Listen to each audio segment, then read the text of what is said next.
大家好，我是 Klaus。上海的这次疫情简直就是集合了中国防疫以来所有的荒诞。首先是在上海封城前，有人先将上海要封城的消息透露了出去，然后他们就被抓了。官方还辟谣说上海不会封城，结果没几天之后上海就封城了。上海封城之后，坦克也开进来了，炮弹那么大，难不成是能打死肉眼看不见的病毒吗？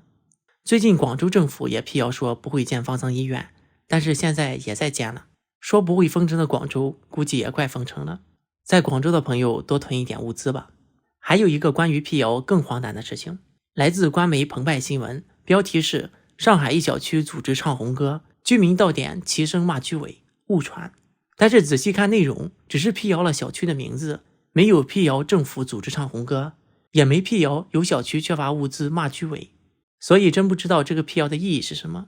上海是中国最发达的地方，是中国人最骄傲的地方。只要是有关于中国的宣传片，就一定会出现上海。中国的经济中心，国际化大都市， GDP 超过4万亿，单独拿出来都能进全球前20。会缺乏物资，会有人饿肚子，这不是笑话吗？说出来有人信，但这就是正在发生的。台湾著名演员李立群在抖音上发声，不少上海人断粮，评论区大把人证实自己好多天没有吃饭了。网友投言双节说，万万没想到啊，2020年的上海啊，陆家嘴啊，金融中心啊，从每天谈论风投纳斯达克美元加息黄金走势，到现在你们发了西红柿，我们只有8根黄瓜。网友王某说，15岁开始来上海打工，一眨眼在上海22年了，因为疫情断粮了，今天政府发物资，我们2个人领了1根黄瓜，你们说我要不要感谢政府？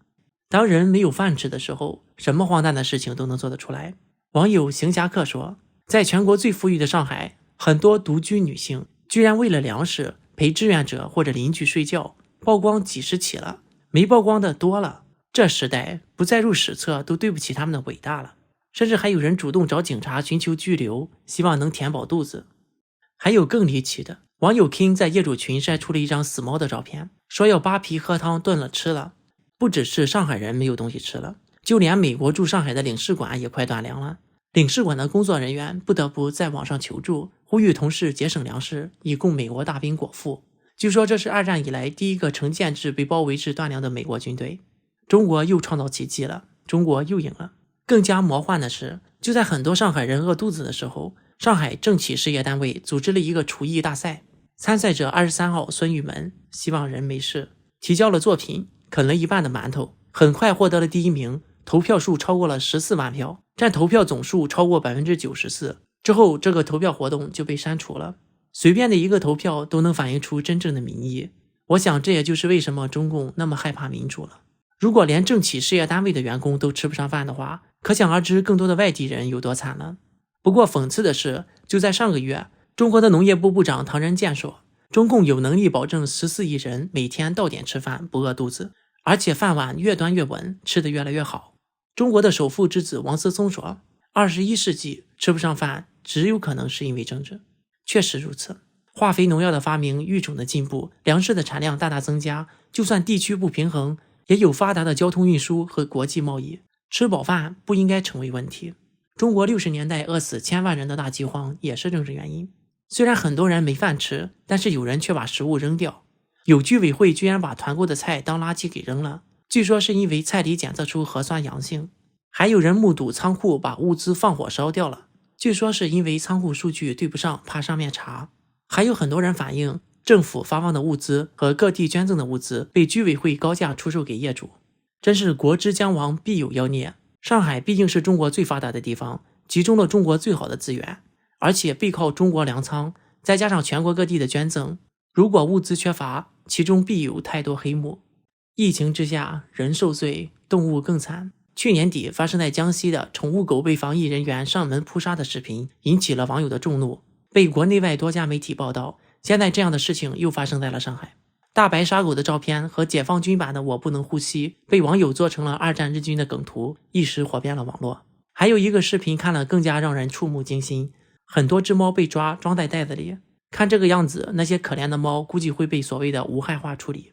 曾经最自豪的上海人，现在成了过街老鼠。根据江苏某市的通告，举报一个上海人奖励人民币2000元。看来在中国，只要跟新冠病毒沾上边，就成了通缉犯一样。现在的中国人害怕新冠，但其实更害怕的是中国的防控政策。大家看一下这个上海某居委会的公告就知道有多吓人。即便是转阴性也属于确诊，必须要去方舱医院隔离。方舱医院是指定的，不能满足个性化需求。拒绝转运的永远红码，永不摘帽。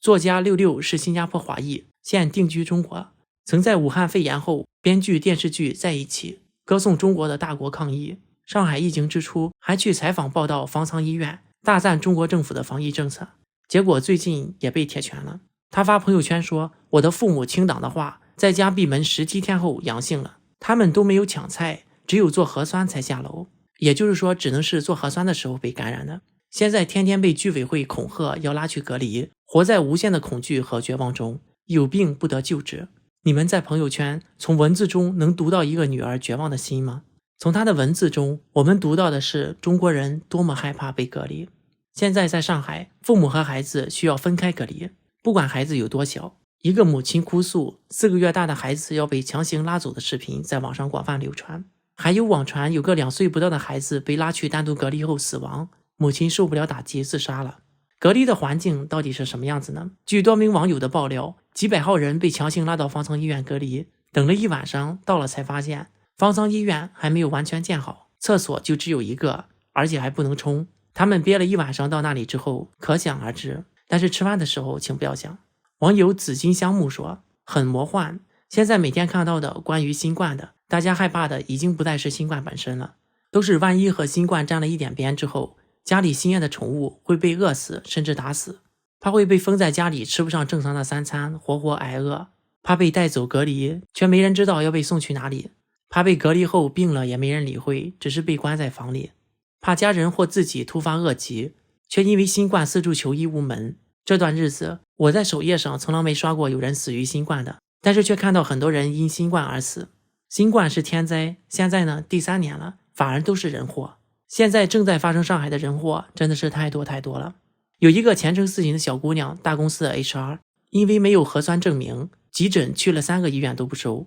最后死在了小区门口。有老人隔离没有人照顾，死在了家里。还有更荒诞的，网友爆料，朋友的亲戚常年重病卧床，在家中过世，殡仪馆上门要求出示死者48小时内的核酸，表示没有核酸人不拉走。现在中国网络上流传一个段子，中国人对美国人说，你们美国真厉害，新冠都不当病。然后美国人对中国人说，你们更厉害，除了新冠是病，其他都不是病。网友 Redsip 说，他的父亲77岁，有糖尿病、肾衰竭，需要做血透，因为核酸检测阳性被拒绝收治，导致拖延55个小时后惨死。这样的事情不只是发生在普通人身上。出生于台湾，放弃美国国籍，定居中国的著名经济学家郎咸平非常崇拜社会主义和大政府，就在本月初还发表微博，今天上海2000万全民核酸，各地驰援，全国一盘棋，这就是中国力量。但是在前几天，他的母亲因急症需要入院治疗，却没有核酸阴性证明，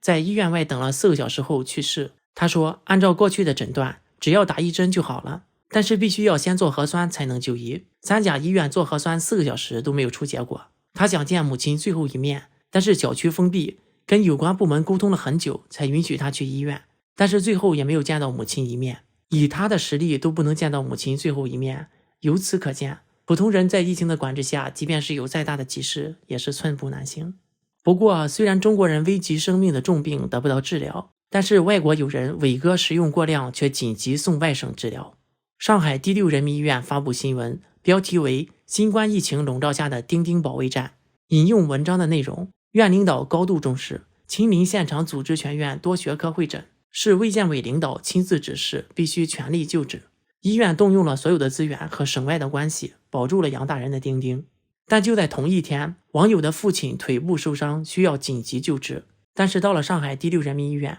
却多次被医院拒绝收治。网友无奈发帖在网上求助，希望能保住父亲的腿。